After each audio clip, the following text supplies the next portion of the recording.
Salut à tous les battés, c'est l'heure de quoi? C'est l'heure de ton actualité 420 et ça c'est pour toi. Ok, on commence tout de suite. On en a pas mal à faire aujourd'hui. On l'a vu plus tôt cette semaine, j'en ai parlé dans des vidéos. Exo qui a acheté Zenabis ou qui va acquérir Zenabis. On n'attend plus que le vote des actionnaires pour que ça passe. 235 millions. Une acquisition qui va permettre à Exo de mettre un pied en Europe pendant que d'autres joueurs là-bas, si on pense à Aurora et Canopy Grow, sont en train de se retirer ou repousser leur démarche sur le sol européen. Ça vient aussi de suite à l'acquisition entre Tilray et Afria.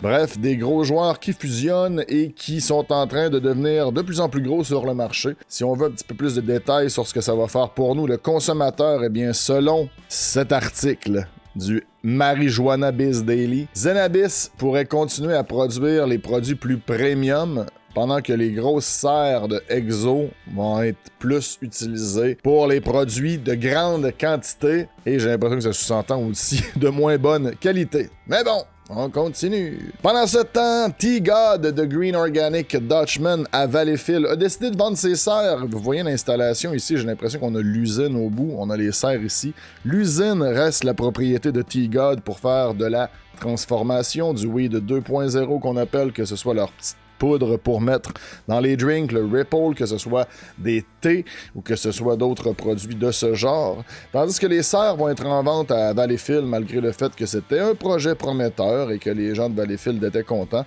Mais bon, selon le maire de Valleyfield, il nous dit que ce soit des légumes ou du cannabis qui poussent, ça change rien pour nous. Voilà, quand même un fait intéressant à étudier.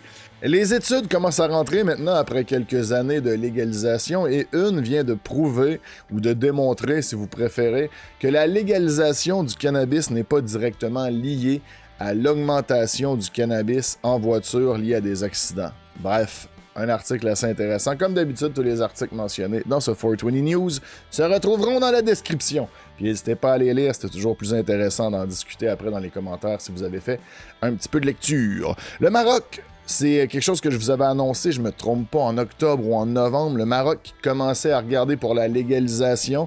Eh bien, ça y est, le prochain conseil du gouvernement abordera la légalisation du cannabis. Question de pouvoir un peu devenir l'espèce de provider ou le producteur qui va fournir l'Europe médicinale et éventuellement aussi l'Europe récréative. Pour l'instant, comme mentionne l'article, le Canada, les Pays-Bas et l'Uruguay, l'Australie et l'Israël ont un peu d'avance là-dessus, mais le Maroc est tellement proche de tous ces pays que j'ai mentionnés que bon, ça ferait du sens que ça devienne un gros producteur pour l'Europe. Maintenant, résumé de l'année 2020, le cannabis est le grand gagnant de la pandémie. Les gens, 2,6 milliards de ventes en 2020, une augmentation de 120%.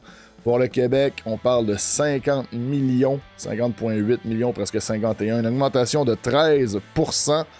Et pendant ce temps, le crime organisé s'adapte à la pandémie. Côté marijuana, bien sûr, ils vont nous dire qu'ils ont utilisé des permis médicinaux pour faire pousser du cannabis, ne pas vraiment l'utiliser comme il faut, dépasser les limites, retourner ce stock-là sur le marché licite. C'est un fait, malheureusement.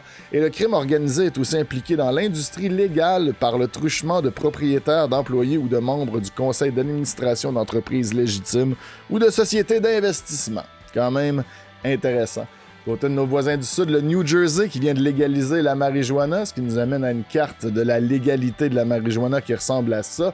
Maintenant, aux États-Unis, c'est fucking nice. Et sur ce, c'était vos 420 News de cette semaine. Faites attention à vous et bonne fumette.